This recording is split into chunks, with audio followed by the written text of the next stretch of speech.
जय माता दी भाई लोग, कैसे हैं आप। तो एक बार फिर से आपका बहुत बहुत स्वागत जवाहर कंप्यूटर एजुकेशन के इस डिजिटल क्लासरूम में।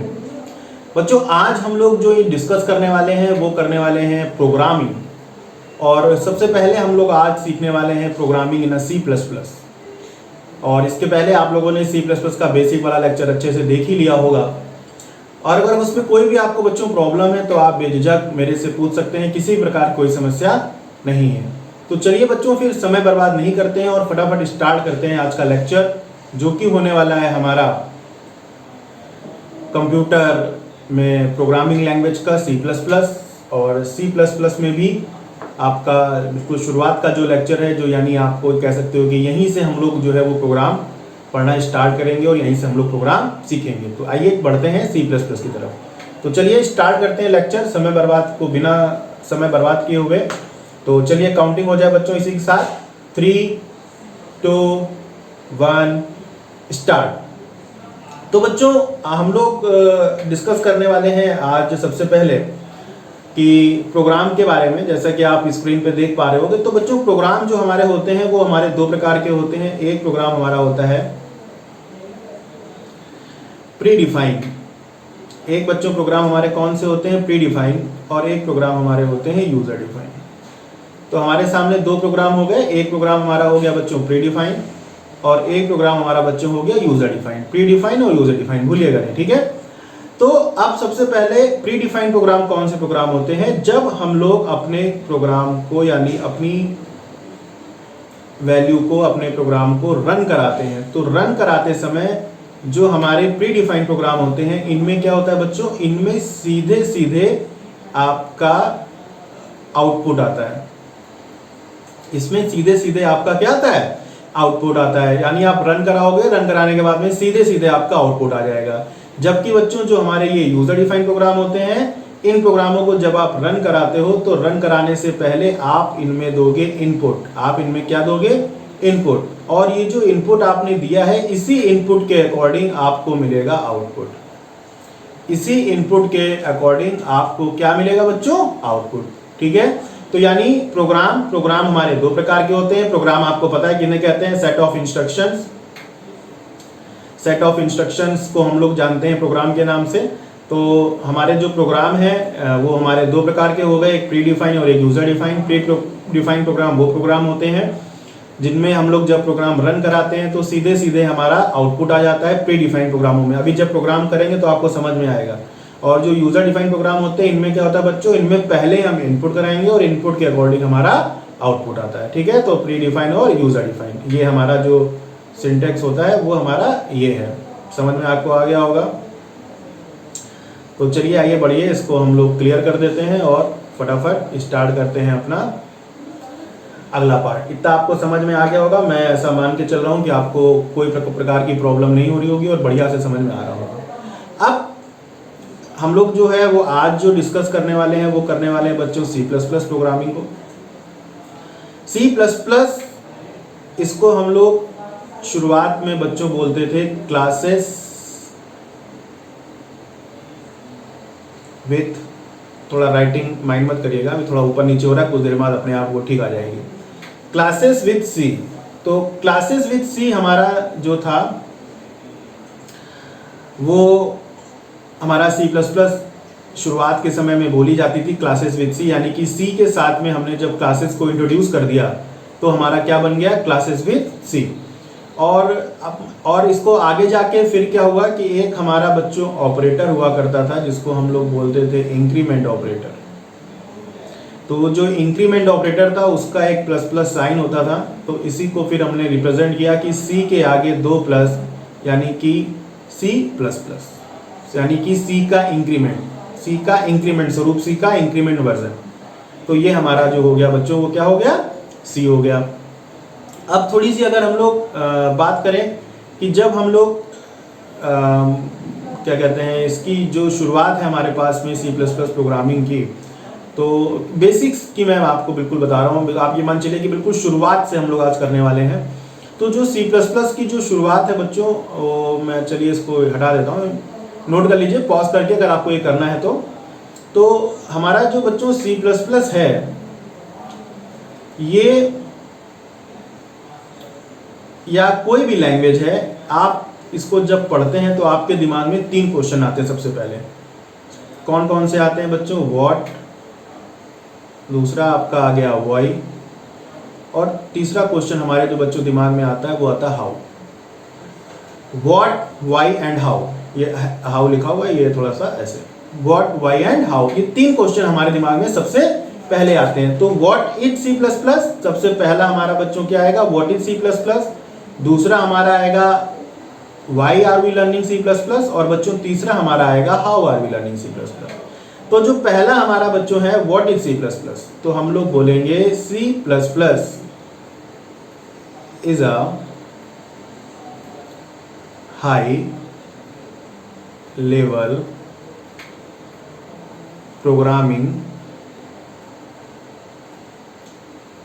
लैंग्वेज। सी प्लस प्लस आपकी क्या है? एक high level programming language. C plus plus आपकी क्या है? एक हाई लेवल प्रोग्रामिंग लैंग्वेज है। अब हाई लेवल क्या होती है, इसके बारे में हम लोग ऑलरेडी पढ़ चुके हैं। High level, low level. High level languages वो लैंग्वेजेस होती हैं जो हमारी डायरेक्टली जिस बोलचाल की भाषा में हम लोग नॉर्मल बातचीत करते हैं उसमें इस्तेमाल करते हैं, उस सिंटेक्स में डाली जाती हैं। लो लेवल वो होती हैं जो सीधे कंप्यूटर जिसको अंडरस्टूड करता है वो डाली जाती हैं। हाई लेवल लैंग्वेज के एग्जांपल सी प्लस प्लस, सी भी हालांकि थोड़ी बहुत कह सकते हो, हालांकि वो मिडिल लेवल लैंग्वेज है, उसमें कुछ फीचर्स लो के हैं और कुछ फीचर्स हाई के हैं। But C plus plus, Java, Python, ये सब हमारी कौन सी हाई लेवल लैंग्वेज होती है बच्चों, है ना? इतना आपको समझ में आ रहा होगा। तो वो हमारा हाई लेवल लैंग्वेज हो गया। और लो लेवल कौन सी है? असेंबली लैंग्वेज है हमारी लो लेवल, और हमारी कौन सी? Machine language. ये दोनों हमारी लो लेवल लैंग्वेज हैं। तो C plus plus is a high level. तो जो सी प्लस प्लस होती है वो हमारी कौन सी लैंग्वेज हो गई? हाई। फिर बच्चों जो दूसरा आता है हमारा, दूसरा हमारा क्या है? दूसरा है हमारा कि why are we learning C plus plus. क्यों पढ़ते हैं हम लोग सी प्लस प्लस? पढ़ते क्यों हैं आखिर? तो why are we learning C plus plus में हमारा क्या आएगा बच्चों? फॉर मेकिंग एंड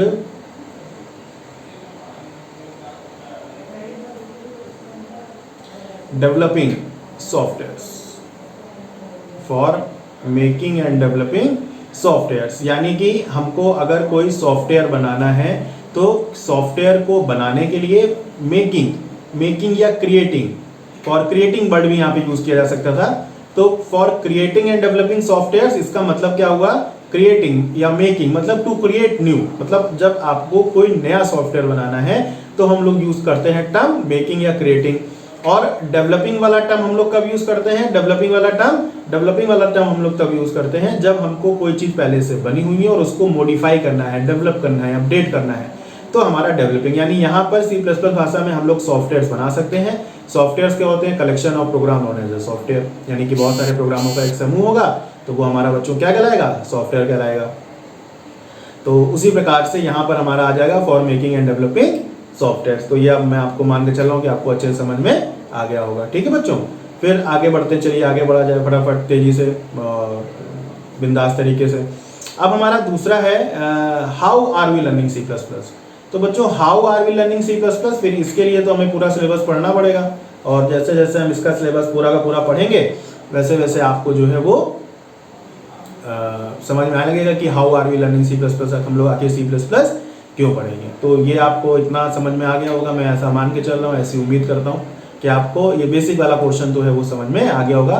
क्योंकि जब भी हम लोग लैंग्वेज पढ़ने जाते हैं हमारे दिमाग में सबसे पहले 3 ही क्वेश्चन आते हैं। तो वो जो 3 क्वेश्चन है हमारे सामने बच्चों, वो हमारे आ गए व्हाट, व्हाई एंड हाउ। इतना आपको समझ में आ गया? चलिए आगे बढ़ते हैं। अगला है हमारा, बात करते हैं बच्चों हिस्ट्री की।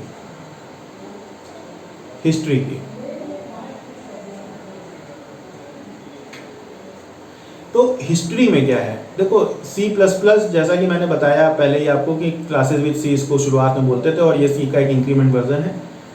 इसका जो डेवलपमेंट है वो है बच्चों 1979। इसको डेवलप किया है मिस्टर बिजरने स्ट्रॉस्टप ने। थोड़ी स्पेलिंग हो सकता है ऊपर नीचे हो बिजरने स्ट्रॉस्टप साहब की, तो आप नेट से एक बार वेरीफाई कर लीजिएगा, वैसे जहाँ तक यही होती है। बिजरने स्ट्रॉस्टप, इन्होंने जो है वो डेवलप किया था सी प्लस प्लस को। और कहाँ पर किया है बच्चों इसको? AT&T bells laboratory. तो ये AT और TS क्या है? ये बच्चों AT और TS बेल्स एक हमारी लेबोरेटरी है। जैसे मान लीजिए मैं, अमित और असित सर जो है मिला के एक लेबोरेटरी डिज़ाइन कर लें, अपडेट कर लें, तो वो हमारी बन जाएगी एक AT and TS Bells laboratory. तो वो हमारा यूज़ हो जाएगा। AT एंड TS बेल्स मतलब दो लोगों के नाम मिला के हमने एक लेबोरेटरी बना ली, तो वो हमारी क्या हो गई? AT and TS Bells lab. Okay, फिर हम लोग आगे बढ़ते हैं। AT and TS Bells lab के बाद में ये है कहाँ पर बच्चों? ये है हमारी USA में। ये हमारी कहाँ पर है? जो लेबोरेटरी है USA में, यही इसी सेम लेबोरेटरी में बच्चों C लैंग्वेज का भी हुआ है, ठीक है ना? इसी सेम लेबोरेटरी में हमारा C लैंग्वेज का भी हुआ है। और अब हम लोग बात करते हैं कि किस प्लेटफॉर्म पे इस्तेमाल किया गया C++ को डिज़ाइन करने के लिए। तो बच्चों जो प्लेटफॉर्म है हमारा, वो है हमारा यूनिक्स। प्लेटफॉर्म हमारा क्या है? यूनिक्स। यूनिक्स प्लेटफॉर्म के ऊपर हम लोगों ने C++ को डिज़ाइन किया। तो ये कुछ बेसिक चीज़ें हैं। तो अगर आपको डिटेल में बोलना है तो आप कैसे बोल सकते हो? आप बोल सकते हो C++ is a high level programming language for it was used for making and developing a software. In the beginning, C++ known as a classes with C, and it developed by Mr. Bijrane Strups at AT and TS based laboratory, which one is situated on USA, and the platform used by Mr. Strups is a Unix. Unix is a type of operating system. बच्चों ये हमारा क्या होता है? OS मतलब operating system है। तो ये हमारा क्या है? Operating system. तो ऑपरेटिंग सिस्टम अब आपको दिमाग में समझ में आ गया होगा कि व्हाट इज ऑपरेटिंग सिस्टम। बताइए आपको क्या होता है? तो ये हो जाएगा हमारा, ठीक है ना? तो ये हो गया बेसिक हिस्ट्री। अब हम लोग बात करते हैं बच्चों फीचर्स की। कुछ बेसिक फीचर्स देख लिए जाए। फीचर्स, राइटिंग और स्पेलिंग्स को माइंड नहीं करना है, ठीक है ना? देखिए इसका एक बेसिक फीचर है जो सबसे ज्यादा महत्वपूर्ण है, वो है ऊप्स। यानी मेन तो ऊप होता है ऑब्जेक्ट ओरिएंटेड प्रोग्रामिंग। ऊप्स मतलब ऑब्जेक्ट ओरिएंटेड प्रोग्रामिंग सपोर्टेड। यानी ये जो लैंग्वेज है हमारी, ये ऑब्जेक्ट ओरिएंटेड प्रोग्रामिंग को क्या करती है? सपोर्ट करती है। कौन सपोर्ट करती है? ऊप, C++। दूसरा महत्वपूर्ण फीचर क्या है इसका? This is case sensitive. बच्चों ये हमारी क्या है? Case sensitive. केस सेंसिटिव का मतलब क्या हो गया कि यहाँ पर अगर आपने कोई चीज लोअर में लिखी है और वो कैपिटल में होनी चाहिए, तो वो जो आपने लिखा है वो आपका क्या हो जाएगा? गलत। वो आपका फिर सही नहीं रहेगा। दूसरा, केस सेंसिटिव अपर केस और लोअर केस में डिफरेंस होता है यहाँ पर, ये चीज आपको ध्यान रखनी पड़ेगी। तीसरा इसका फीचर हो जाएगा बच्चों एवरी स्टेटमेंट।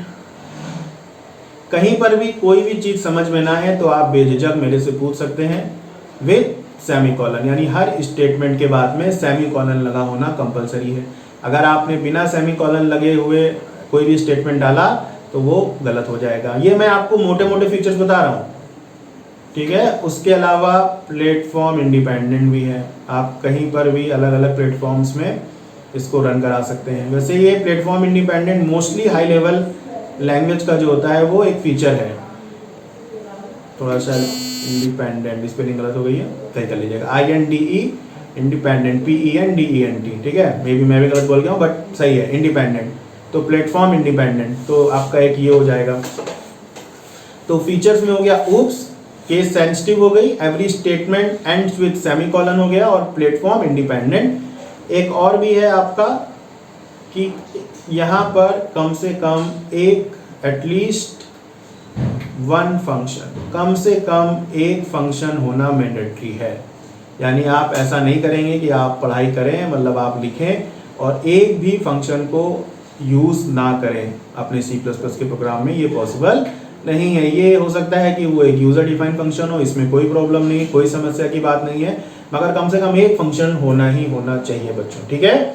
तो ये आपका हो गया फीचर्स। इसके अलावा आपने ऑपरेटर्स के लिए मैंने सेपरेट लेक्चर बनाया हुआ है और आपने वो देख भी लिया होगा, या नहीं देखा होगा तो आप इसके बाद उसको देख लीजिए ऑपरेटर्स वाले लेक्चर को, क्योंकि फिर इसके बाद का जो टॉपिक है वो है हमारा ऑपरेटर्स, और इसके बाद फिर हम लोग सीधे स्टार्ट करेंगे प्रोग्रामिंग। डिटेल थ्योरी के लिए फिर हम लोग एक लेक्चर डिज़ाइन करेंगे इंट्रोडक्शन टू प्रोग्रामिंग के लिए, और उस पूरे लेक्चर में हम लोग डिस्कस कर लेंगे यहाँ पर कि कौन कौन सी वो डिटेल चीज़ें हैं, हमारी पॉसिबिलिटीज़ हैं जिनको हम इस्तेमाल कर सकते हैं। तो बच्चों फिलहाल आप मुझे ये बताइए कि आपने जितना पढ़ा क्या आपको अच्छे समझ में आया? कोई दिक्कत, कोई परेशानी, कोई समस्या किसी भी प्रकार की? मैं ऐसा मान के चल रहा हूँ कि आपको कोई भी समस्या नहीं होगी। ठीक है, कोई भी दिक्कत हो बेझिझक आप मेरे से पूछ सकते हैं, किसी भी प्रकार की कोई भी संकोच करने की आपको ज़रूरत नहीं है। चलिए फिर अब हम लोग स्टार्ट करते हैं। अब हम लोग आते हैं सीधे सीधे प्रोग्राम की तरफ। जैसा कि मैंने आपको प्रोग्राम के बारे में बता ही दिया कि प्रोग्राम हमारे जो होते हैं वो हमारे कैसे होते हैं बच्चों, दो प्रकार के होते हैं, प्री डिफाइन और यूजर डिफाइन। तो सबसे पहले जो हमारा प्रोग्राम है, सबसे पहले हमारा जो प्रोग्राम है वो है add two numbers pre define, यानी कि दो नंबर हमको प्री डिफाइन मोड के हैं उसमें प्रोग्राम लिखना है। तो एक काम करते हैं, हम प्रोग्राम को बताने से पहले आपको बता देते हैं बॉडी कि हमारी बॉडी क्या है। एक काम करते हैं, यहाँ की जगह ब्लैक स्क्रीन पे बता देते हैं। तो बच्चों देखिए बॉडी क्या होती है। बॉडी का मतलब हो गया एक स्ट्रक्चर। मैंने प्रोग्रामिंग करने के लिए क्या किया, एक स्ट्रक्चर बनाया। उस स्ट्रक्चर को ही फॉलो करके हम लोग जो है वो कोई भी प्रोग्रामिंग को बहुत आसानी से कर सकते हैं। तो हमने क्या किया, हमने एक बॉडी बनाई। अब बॉडी को देखिए किस प्रकार से हम लोग एग्जीक्यूट करते हैं, कितने स्टेप्स में है। सबसे पहला जो बॉडी का स्टेप होता है बच्चों C++ में, वो होता है हेडर फंक्शन, यानी कि सबसे पहले हम लोग क्या देंगे बच्चों, हेडर फंक्शन देंगे। फिर हम लोग क्या देंगे, दूसरा हमारा हो जाएगा मेन फंक्शन। मेन फंक्शन के बाद में बच्चों हमारा क्या हो जाएगा, तीसरा स्टेप हो जाएगा हमारा डाटा टाइप। कहीं पर भी कोई भी दिक्कत हो आप बेझिझक पूछ सकते हैं, भूलिएगा नहीं इस चीज़ को। Data type with variable. फिर हमारा बच्चों क्या आता है, चौथा स्टेप आता है इनपुट। अच्छा मैं बता दूं, ये जो बॉडी हम लोग लिख रहे हैं ये हम लोग फिलहाल लिख रहे हैं बेसिक प्रोग्रामों के लिए, ठीक है। फिर इनपुट के बाद में नंबर 6 में हमारा बच्चों क्या आ जाएगा, that is your known as program equation. कोई भी समस्या, कोई भी परेशानी होगी बेझिझक पूछा जाएगा, राइट। समझ में आ रहा है कि नहीं आ रहा है। चलिए आगे बढ़ते हैं। नेक्स्ट है हमारा लास्ट में आउटपुट। तो टोटल हमारे 6 स्टेप बेसिक प्रोग्रामों के होते हैं और उन 6 स्टेप्स के ऊपर हम लोग अपना प्रोग्राम का एग्जीक्यूशन करते हैं। हेडर फंक्शन हो गया, main function, data type with variable हो गया, इनपुट, प्रोग्राम इक्वेशन और आउटपुट। कोई दिक्कत, कोई समस्या, कोई परेशानी बच्चों, कोई नहीं, बहुत बढ़िया। चलिए आगे बढ़ते हैं। तो अब हम लोग स्टार्ट करते हैं सबसे पहले हेडर फंक्शन। तो सबसे पहला जो है हमारा that is header function.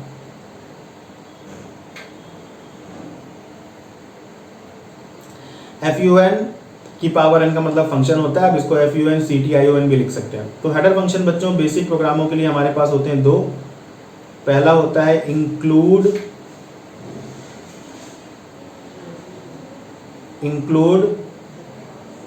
iostream.h,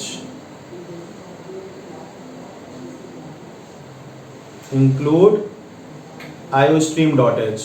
और बच्चों दूसरा होता है हमारा इंक्लूड conio.h। दो हो गए, एक हो गया हमारा इंक्लूड iostream और एक हो गया हमारा इंक्लूड conio। iostream और conio दो हो गए। तो हमारा जो ये हैश होता है दिस इज, इसको हम लोग बच्चों क्या बोलते हैं, हैश को, इसको हम लोग बोलते हैं प्री प्रोसेसर डायरेक्टरी। क्या बोलेंगे बच्चों, प्री प्रोसेसर डायरेक्टरी। कई बार इंटरव्यूज में, टेक्निकल एग्जामिनेशंस के, या आप जैसे बीटेक वगैरह कर रहे हैं तो उसके इंटरव्यू में ये आपसे पूछा जाता है कि हैश को क्या बोलेंगे। इंक्लूड का मतलब हो गया इंसर्ट कराना, इंक्लूड का मतलब हो गया इंसर्ट कराना। आईओस्ट्रीम, आईओस्ट्रीम का फुल फॉर्म होता है बच्चों, आई से होता है इनपुट, ओ से होता है आउटपुट और स्ट्रीम। तो input, input, output, stream, input, output, stream. तो हमारा ये हो जाएगा, ठीक है। कोनियो का फुल फॉर्म हमारा क्या होता है, डॉट एच का मतलब होता है हेडर फंक्शन। डॉट एच का मतलब क्या होता है, हेडर फंक्शन। कोनियो का आपका क्या होता है, console, console input output, console input output. ठीक है बच्चों, तो ये आपको इतना समझ में आ गया। ये हो गई हमारी कौन सी, हेडर फंक्शन। देखो ये बेसिक प्रोग्रामों के हेडर फंक्शन है। अब इसके ऊपर भी हमारे हेडर फंक्शन जो होते हैं वो एग्जीक्यूट करते हैं, बट ये हमारा कौन सा है, बेसिक है। बेसिक प्रोग्रामों के जो जो जैसे जैसे जुड़ेंगे हम लोग, आगे बढ़ेंगे, वैसे वैसे नई चीजें जो पढ़ेंगे वो सीखते जाएंगे, है ना। चलिए दूसरा देख लेते हैं हम लोग इसी के साथ। हेडर फंक्शन हो गया, फिर हमारा दूसरा हो जाएगा बच्चों सेकेंड हो जाएगा हमारा मेन फंक्शन। सेकेंड हमारा क्या हो जाएगा, मेन फंक्शन। तो मेन फंक्शन में बच्चों हमारा क्या होता है, मेन फंक्शन सिंपल सा होता है वॉइड और मेन। क्या होता है बच्चों, वॉइड और मेन। वॉइड होता है हमारा क्या, रिटर्न टाइप, यानी इसी की वजह से जो होती है हमारा वो वैल्यू रिटर्न होके मिलती है। अगर वॉइड नहीं लगा होगा तो हमें कोई भी वैल्यू रिटर्न होके नहीं मिलेगी। दूसरा ये होता है नल टाइप का। नल का मतलब खाली, बिल्कुल खाली, यहाँ किसी भी प्रकार की कोई वैल्यू पहले से नहीं है। कोई भी वैल्यू होगी वो हम उसको बाद में एग्जीक्यूट करेंगे, बाद में डाली जाएगी। तो जो भी वैल्यू होगी वो जो डाल रहा है वो एक्सेप्ट कर लेगा। अब अगर पहले से कोई वैल्यू होगी तो हमें उस चीज में दिक्कत आएगी। ठीक है, अब हमारा दूसरा क्या हो गया, मेन। तो मेन तो एक अपने आप में कीवर्ड है। पहली बात तो जानना कीवर्ड है। कीवर्ड का मतलब कि ये पहले से ही इनको मेन को पता है कि ये हमारा ऑटोमेटिक मेन फंक्शन है। दूसरा एक चीज और भी आइडेंटिफिकेशन में बताता हूँ, ये जो पेयर ऑफ ब्रैकेट आप देख रहे हो, ये वाला जो ऊपर मैंने मार्क किया है, जो पेयर ऑफ ब्रैकेट है, इसका मतलब पता चलता है कि हमारा क्या है, मेन फंक्शन। तो मेन नॉर्मल फंक्शन हो गया। दूसरा इसका एक और भी होता है कि इसको हम लोग बोलते हैं कलेक्शन ऑफ स्टेटमेंट्स। इसको हम लोग बच्चों क्या बोलते हैं, कलेक्शन ऑफ स्टेटमेंट्स। यानी यहाँ पर हम लोग अपनी जो वैल्यू होती है उसको, जितने भी स्टेटमेंट्स होते हैं उनको क्या करते हैं, कलेक्ट करते हैं। तो ये हो जाएगा हमारा कलेक्शन ऑफ स्टेटमेंट्स। तो हम लोग बच्चों जो डिस्कशन कर रहे थे वो लास्ट वाले टॉपिक में कर रहे थे। आपका कलेक्शन ऑफ स्टेटमेंट्स की हम लोगों ने बात कर ली थी, और अब मेन फंक्शन भी हमारा हो गया। मेन फंक्शन के बाद में हमारे आते हैं डेटा टाइप्स विद वेरिएबल। तो चलिए पहले अपने उसको बोर्ड को साफ कर लेते हैं। अब हमारा बच्चों तीसरा था, हमारा क्या था, डेटा टाइप्स। तो बेसिक प्रोग्रामों में हमारे जो डेटा टाइप्स होते हैं वो होते हैं इंट, कैर, फ्लोट। इंट, कैर, फ्लोट, ये हमारे होते हैं बच्चों बेसिक प्रोग्रामों के लिए। बेसिक प्रोग्रामों के लिए डेटा टाइप हो गए हमारे इंट, कैर, फ्लोट। ठीक है, अगर आपको इसके अलावा एक और भी आप बेसिक मान सकते हैं, और वो हो गया हमारा स्ट्रिंग। वो हमारा क्या हो गया बच्चों, स्ट्रिंग। तो अब इंट जो है हमारा, जो हमारा इंट है, इसको हम लोग कब लेंगे, जब हम लोग को कोई राउंडेड नंबर यानी कि होल नंबर लेने रहेंगे। जैसे नॉर्मल आपके जो नंबर होते हैं, लाइक एग्जांपल आपने मान लो ले लिया 2, 5, 2, 6 एक्सेट्रा। ठीक है, कैर अगर आपको अल्फ़ाबेट लेना है A to Z कुछ भी, अब ये ना अल्फ़ाबेट में ही आपको वेरिएबल भी लेने पड़ते हैं और अल्फ़ाबेट में ही आप कैरेक्टर भी लोगे। फिर हमारे आते हैं फ्लोट। तो ये हमारे होते हैं बच्चों डेसिमल वैल्यूज या रियल नंबर के लिए। किसके लिए, डेसिमल वैल्यू या रियल नंबर। डेसिमल वैल्यू बच्चों या रियल नंबर। और स्ट्रिंग हमारा होता है ग्रुप ऑफ कैरेक्टर्स के लिए। किसके लिए होता है, ग्रुप ऑफ कैरेक्टर्स के लिए। ग्रुप ऑफ कैरेक्टर्स के लिए हमारा बच्चों क्या होता है, स्ट्रिंग। तो ये हो गया डेटा टाइप्स। अब वेरिएबल्स आपको पता ही है, वेरिएबल्स आपको पता है कि नहीं पता है, वेरिएबल्स क्या होते हैं। जैसे मान लीजिए x की वैल्यू लिखी हुई है 5, x की वैल्यू लिखी हुई है 7। तो 5 और 7 ये हमारे क्या कहलाएंगे, ये हमारे कहलाएंगे कांस्टेंट, और x हमारा कहलाएगा वेरिएबल। क्या कहलाएगा, वेरिएबल। क्यों, ऐसा क्यों, क्योंकि जो हमारा x है और वो वैल्यू बदल रहा है। x एक बार 5 है और दूसरी बार x हमारा क्या हो गया, 7 हो गया। तो x हमारी वैल्यू क्या कर रहा है, चेंज कर रहा है, बदल रहा है। मगर 5 always remain as a 5, 7 always remain as a 7। क्या आप ऐसा कर सकते हैं कि 5 को एज अ 7 मान लीजिए और 7 को एज अ 5 मान लीजिए? नहीं कर सकते, टेक्निकली पॉसिबल ही नहीं है भाई। 5 तो 5 ही रहेगा ना, 5 तो 5 ही रहेगा। उसी प्रकार से 7 तो 7 ही रहेगा। तो ये आपका हो गया वेरिएबल। तो बच्चों तीसरा स्टेप भी कंप्लीट हो गया, डेटा टाइप्स विद वेरिएबल। चौथा स्टेप हमारा जो आता है वो आता है हमारा इनपुट का। तो अगर प्रोग्राम हमारा प्री डिफाइन है तो प्री डिफाइन में तो सीधे वेरिएबल में ही वैल्यू रख देंगे, तो वो हमारा इनपुट बन जाएगा। मगर अगर यूजर डिफाइन प्रोग्राम कर रहे हैं हम लोग, तो इनपुट में हम लोग यहाँ पर यूज करते हैं पहले मैसेज, उसके लिए लिखा जाता है सी आउट, और उसके अंदर इन्वर्टेड कॉमा के अंदर हम लिखते हैं इंटर योर मैसेज। यहाँ पर ये मैंने शॉर्ट में लिखा है, इंटर योर मैसेज का मतलब है कि आपका क्या रिक्वायरमेंट है, आपको क्या चीज़ है वो अपने मैसेज के तौर पे डालनी है, तो वो यहाँ पर लिखेंगे इंटर योर मैसेज। फिर उसके बाद इंटर योर मैसेज हमने लिख दिया। अब इसके बाद जब सी इन होता है हमारा बच्चों, तो इसके अंदर हमारे होते हैं वेरिएबल। मान लो कोई ए है, कोई बी है, सी है, तो सी इन वेरिएबल। तो ये इस प्रकार के सिंबल रहते हैं, ये आपको ध्यान रखना रहेगा। तो सी आउट सी इन, ये हमारा क्या हो जाता है, इनपुट हो जाता है। ठीक है बच्चों। फिर हमारा क्या आता है, फिर हमारा आता है आउटपुट। तो सॉरी, फिर हमारा आता है, अगला स्टेप आता है हमारा बच्चों प्रोग्राम इक्वेशन।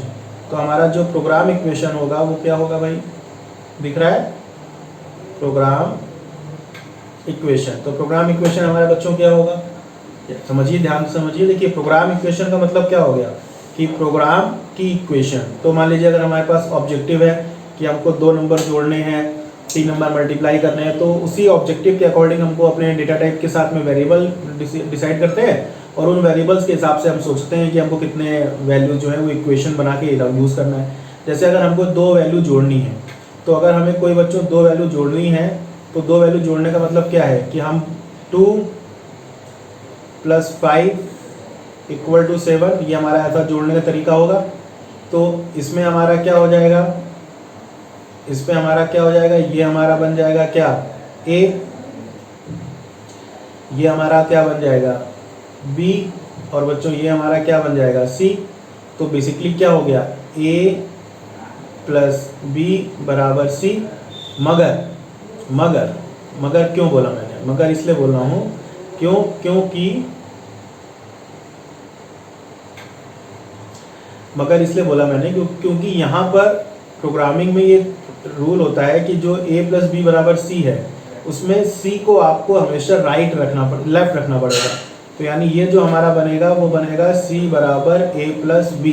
क्या बनेगा, c = a + b। ये चीज़ आपको ध्यान रखनी पड़ेगी, ये चीज़ आपको समझनी पड़ेगा कि हमारा c = a + b ये ऐसे बन रहेगा। और क्यों नहीं रहेगा, क्योंकि एक ऑपरेटर आपने पढ़ा हुआ असाइनमेंट, उसमें हमने क्या सीखा है कि हमेशा जो राइट वाली वैल्यू होती है वो लेफ्ट में जाती है। जैसे अगर x = 5 है, तो जो 5 की वैल्यू है वो x पे जाएगी, या मान लीजिए x = y है, तो y की वैल्यू x पे जाएगी, यही सीखा है आपने। तो उस केस में क्या होगा, अगर हमने मान लो ये वाला स्टेटमेंट रखा, तो इस केस में क्या होगा कि जो c है, c की वैल्यू a + b में जानी चाहिए, जबकि c तो हमें निकालना है, क्योंकि ये तो हमारा आउटपुट है, यही तो हमारा आउटपुट है ना। तो इसलिए c = a + b, इसलिए हमेशा a + b इनपुट थे आपके, तो वो उठा के आपको यहाँ पे रख के c पे स्टोर करा दो। अब साफ साफ चल गया पता, a और b हमारे इनपुट है, तो हम a और b इनपुट कराएंगे, तो इक्वेशन हमारी क्या हो जाएगी, c = a + b। तो बेसिकली जो हमें प्रोग्राम में करने को कहा जाता है वो हम लोग यूज़ करते हैं प्रोग्राम इक्वेशन। वो हम लोग क्या यूज़ करते हैं बच्चों, प्रोग्राम इक्वेशन। जैसे सिंपल इंटरेस्ट का निकालना है, तो सिंपल इंटरेस्ट के लिए प्रोग्राम इक्वेशन क्या बनेगी, सिंपल इंटरेस्ट के लिए प्रोग्राम इक्वेशन क्या बनेगी, सोच के बताइए। SI = P × R × T / 100, P × R × T / 100, यही तो हमारी इक्वेशन बनेगी। तो चलिए हम यही इक्वेशन बना लेंगे, कोई दिक्कत नहीं है ना। तो इसमें अब इनपुट कौन से होंगे, इसमें P इनपुट होगा, R इनपुट होगा, T इनपुट होगा। 100 तो कांस्टेंट है, तो उसको इनपुट कराना नहीं है, और ये हमारा क्या हो जाएगा, SI यानी आउटपुट। तो 3 इनपुट हो जाएंगे, 1 आउटपुट हो जाएगा। फिर हमारा जो लास्ट है बच्चों, वो हमारा क्या है, आउटपुट। अब हमारा आउटपुट में हमें देखो कैसे लिखना है, ध्यान से समझो। आउटपुट में हमें लिखना है तो हम कैसे लिखेंगे, तो आउटपुट में लिखने का तरीका है कि आप आउटपुट में लिखने का तरीका है कि आप जो आपने वैल्यू रखी है c = a + b है, तो यहाँ पर आपका जो है वो c हमारा क्या आएगा, आउटपुट आएगा। तो हम क्या लिख देंगे, हम लिख देंगे सी आउट, पहले तो सी आउट, और फिर इसके अंदर हम क्या लिखेंगे, आउटपुट के लिए मैसेज। तो मान लीजिए एडिशन लिख रहे हैं, तो हम लिख देंगे एडिशन, और जो हमारा आउटपुट हो जाएगा वो हमारा क्या हो जाएगा, सी। तो ये हो जाएगा हमारा एडिशन। तो इस प्रकार से हम लोग आउटपुट जो है वो इंट्रोड्यूस कर सकते हैं और आउटपुट निकाल सकते हैं। तो ये हमारी एक पूरी की पूरी कंप्लीट बॉडी हो गई C++ प्रोग्राम के रेफरेंस में। अब हम लोग को आगे क्या करना है, अब हम लोग को आगे जो करना है वो अपने प्रोग्राम करने हैं। ठीक है, तो प्रोग्राम के लिए फिर अगला वाला पार्ट देखते हैं और उस वाले पार्ट में डिस्कस करेंगे किस प्रकार से प्रोग्राम करना है, किस प्रकार से प्रोग्राम नहीं करना है। चलिए फिर अभी के लिए इतना रखते हैं, मिलते हैं फटाफट से ऐसे ही बहुत बढ़िया और बहुत ही इंटरेस्टिंग लेक्चर में थे। और इसी प्रकार से बने रहिए, लगातार लेक्चर को देखते रहिए। तब तक के लिए bye bye bye bye bye bye.